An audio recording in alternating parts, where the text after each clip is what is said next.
Hello, all you pissed off moms and workers and what have you.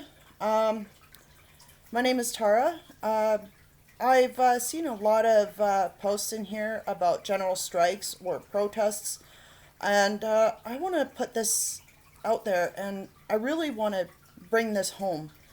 Uh, I know that you guys are very fond of your children and very worried about their future and their well being during COVID and going to school.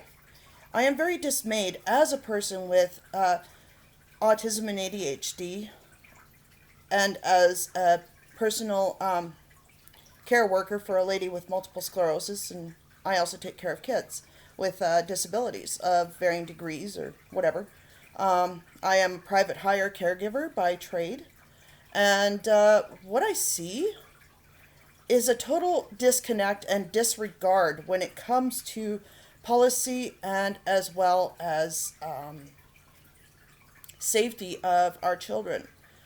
But there's another side to it. Did you know that the government is th- more than thinking, planning to change how PDD facilitated homes for people with severe or complex needs is being facilitated? As a matter of fact, they are planning on privatizing not only just seniors' homes here in Alberta, but also those care homes that are made for the more severe end of disabilities. I have autism and ADHD. That means you mothers with severe children that would probably need to go into those places are going to see ill equipped, ill educated workers servicing your children. Now, I can't stress that enough. It is a dangerous gameplay that this government is playing upon your children's lives for when they get older. Here's another side to it that you really don't want to know, but I'm going to tell you anyway. Um, Back in the day when I worked in nursing homes, before you needed an education, I found that most of those without the education had a lot more common sense and as well as thinking outside the box ability in concerns to care needs of people of varying degrees or ages that needed it. Today, I see the opposite. When I was doing my HCA practicums in nursing homes here in Edmonton, what I saw was caregivers that barely knew how to use a Hoyer lift, let alone give proper bath routines to seniors, and letting seniors and people with disabilities that live in those kind of homes be left in their own scat. As a matter of fact, when I was doing private hire, I had my friend with MS who I take care of every so often. They ended up calling me because the staff that are supposedly trained didn't know how to use her hoist lift. As a matter of fact, there were times that I had seen my friend be left in her own scat on her floor. She couldn't walk, she couldn't get up, and that not only infuriated me, these people come out of colleges that are supposed to be training these people. But what I see is people pointing at their watch saying, I've got other clients to serve. I mean, what these places are going to do is you may as well set up a conveyor belt with people standing in line, one doing the getting up of routine, and another to bathe, another to do open sores or whatever, another to diaper, and so on and so forth down the conveyor belt. The fact is that these places are not the greatest in regards to human care and human care needs, empathy, compassion. They don't even teach that in school. Being a caregiver means that you freaking care. I don't see care within those facilities. I don't see compassion. I don't see understanding. I don't see any form of ethical, moral treatment upon human nature for which needs are required, such as caring, such as love, dignity. Even if you have Alzheimer's or dementia, you still need that. Now, the other note, without the proper care assets within the schools given by EAs and or workers or professional staff that are trained upon dealing with the intricacies that disability brings, these kids are not only going to fall behind, but more and more of them are going to be shoved into seclusion rooms. I am against seclusion rooms because one too many times I've run across adults that were forced into those rooms, whether they're of different culture or different disabilities. The fact is that if you push one of these people into these rooms, they're going to have more disabilities tacked on to whatever they're born with or have. I don't want to see another generation like that. That's what these rooms cause. It's right up there with, and I'm going to say this as an adult with, as most would say, with disability. I am autistic. That is what I identify with. Nobody ever asks a person with disabilities how they identify themselves. It's all about sexism and ableism and all this stuff. Well, how I identify and how most autistics identify themselves is we are autistic. We are not with a disability. We are not with a disease. We do not want a cure. We want understanding. We want diversity. We want equality and inclusion. But what I see is not inclusive. There is no accessibility, not in work, not in everyday life. I have invisible disabilities. You moms out there with kids with invisible disabilities know all too well what your kids face. It's not just the colored people that face bigotry. As a matter of fact, children that have disabilities face bigotry every freaking day that they go to school, especially now without EAs, especially if they're in the realm of my side of the spectrum.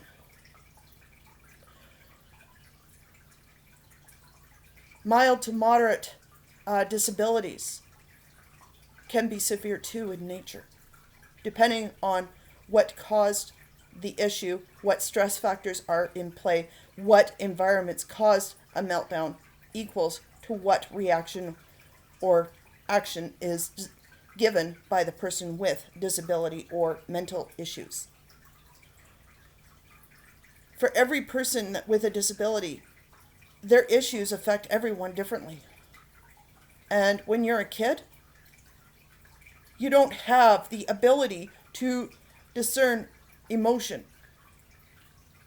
and how it's going to impact you. All you can do is fight or flight or, well, react in a negative manner, for which people call bad behavior or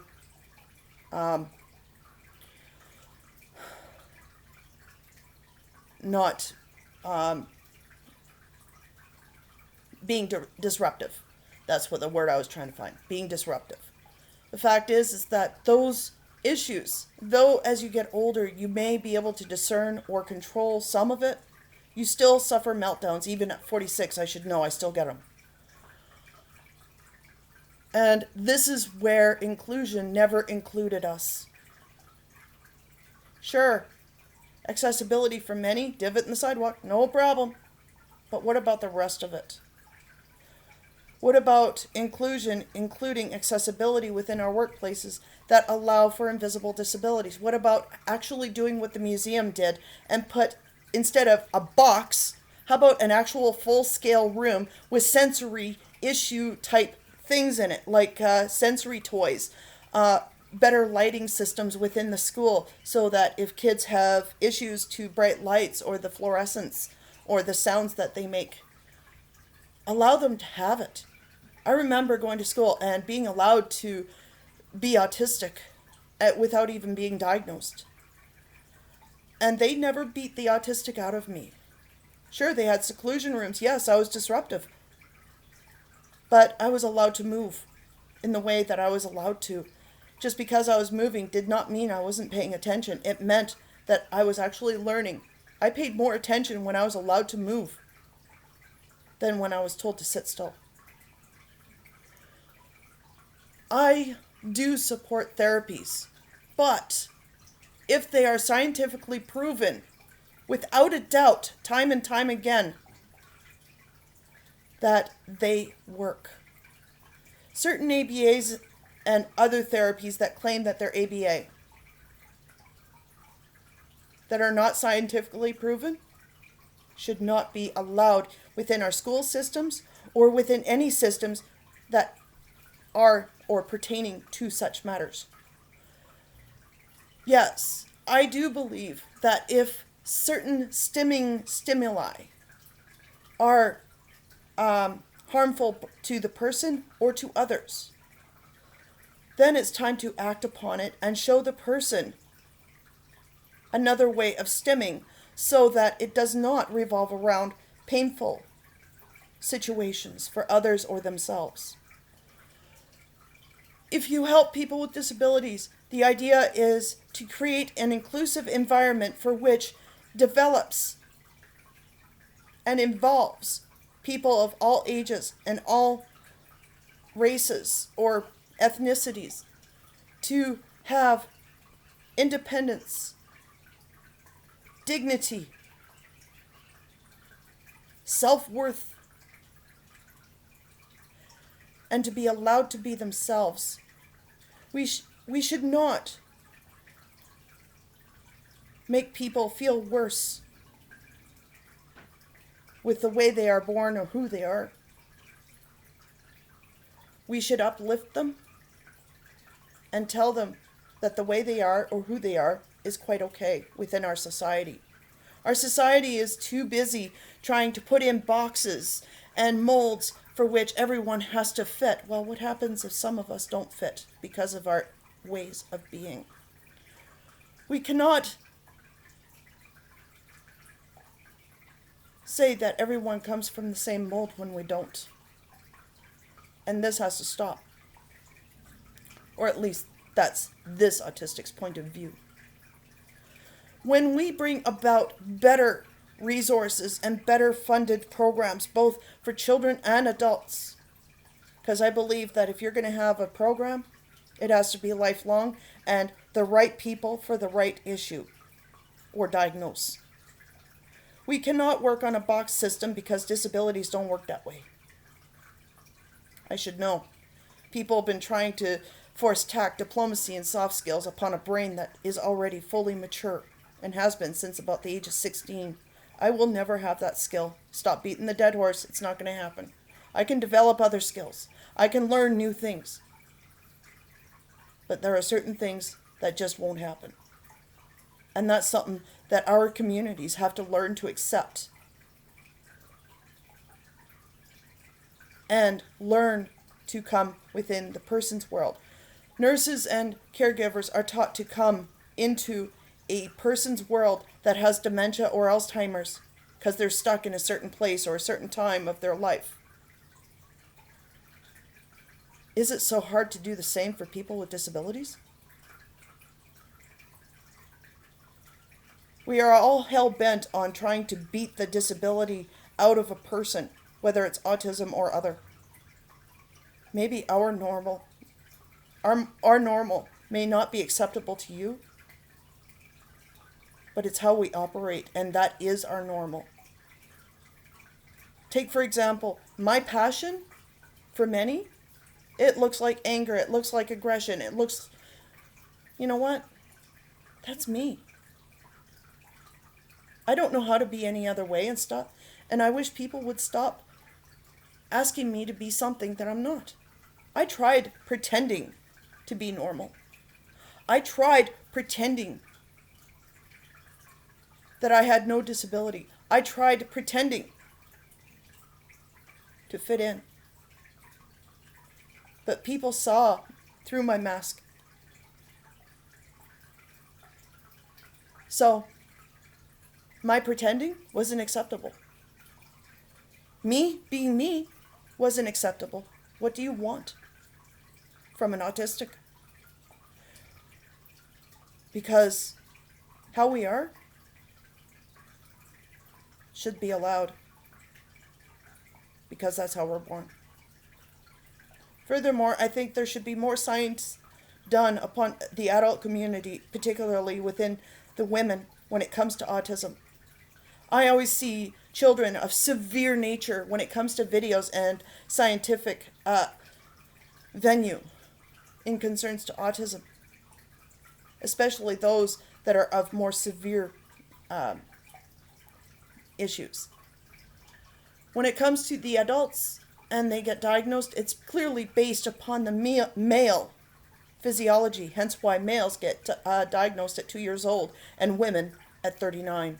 Yep, that's when I was diagnosed, at 39 years old, for both autism and ADHD. I always knew I had a developmental disability, but I didn't know what it was. I always had trouble going to school. I was a dropout in grade 11. But I also have my janitorial tech degree, which is a college program that I took for many years ago for people with disabilities back in '89. Now, our schools, they say they have accessible things for people with disabilities. What I see is a total negligence when it comes to invisible disabilities, and a total disregard. And even more so now that our EAs and our help within our school systems has been fired at the child level. When I went to my secondary school for furthering my education in HCA, they handed me a Franklin, and every day I got, "Is this class right for you?" instead of actually coming and helping me.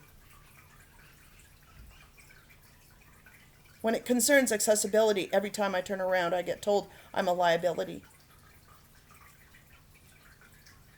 Well, why not turn a liability into an ability and give me what I need in order to live and actually help my husband financially?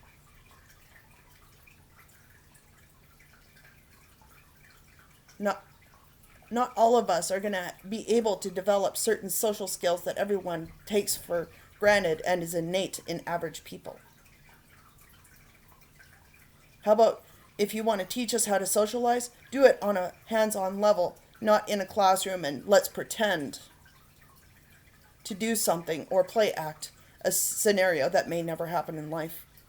Take us out into the real world where there's a noisy environment for which sensory gets overloaded very quickly. Hold our hand and teach us how to navigate a environment for which we have no clue.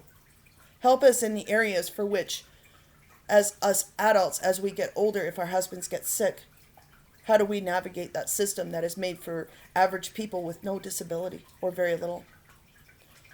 I don't understand the intricacies of a lot of things, but I do understand relationships. I understand how people look at me. I understand how people see me. I understand relationships. I understand work environments. I've done it all. And frankly, I'm disgusted. I'm disgusted on how people treat us. I'm disgusted on the factors for which we say racism. Well, here's a little thing. Everyone wants a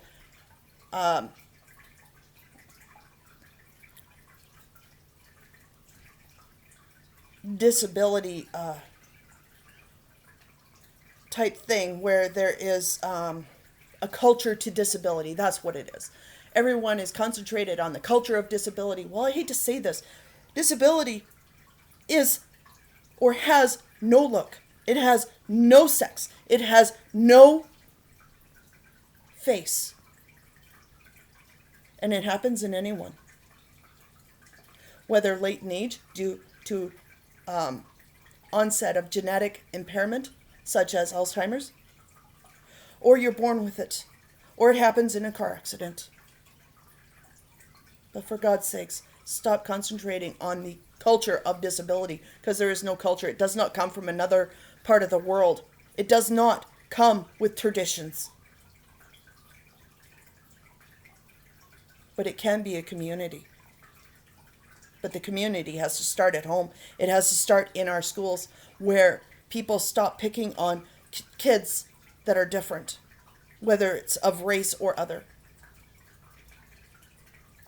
We got to stop thinking on the fundamentals of the male genome and the physiology when it comes to disability and cause for change within our scientific and medical fields for which women are diagnosed earlier in life so that we can get better treatment for whatever we have. If I had proper treatment and proper accessibility within our school systems as a kid, I wouldn't be where I am now, unemployed.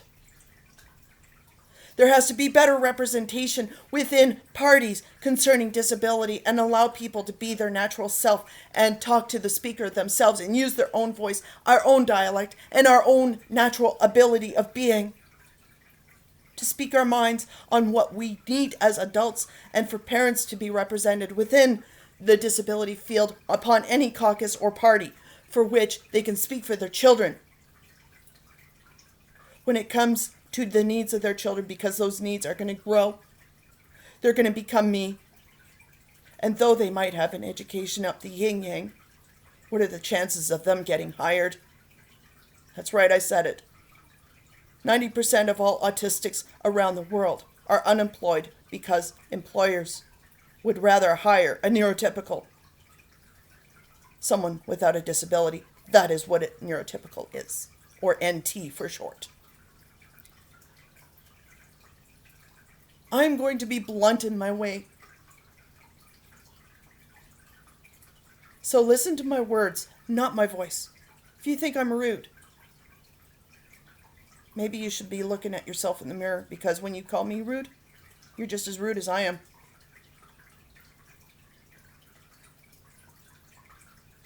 Autism is what it is. A disability is what it is. There is no culture, there is no tradition. But disability has been around for eons. It says a country that treats its disability and seniors with respect and dignity and inclusive environments makes for a good place to live. But when we do as what Alberta is doing as we speak, and the rest of Canada, on how they see disability, I hate to say this, it makes for a piss poor country. Piss poor province. Is this what you want? I sure as hell don't.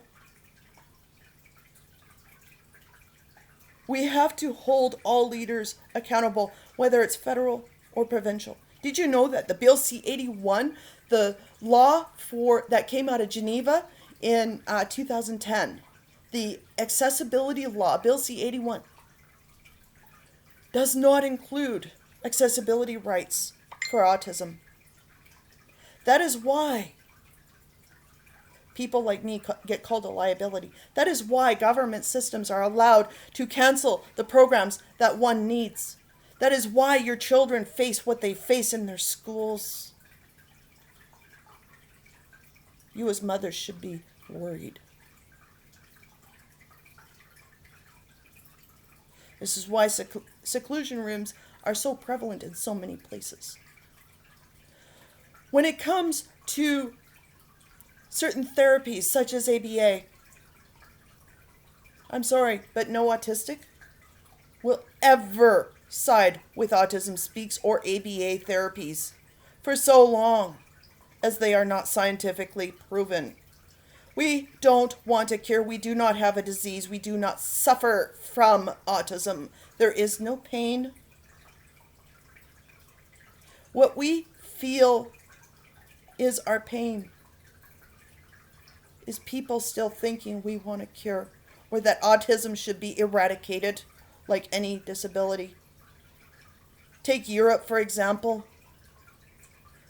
They are telling parents to euthanize Down syndrome children before they're even born.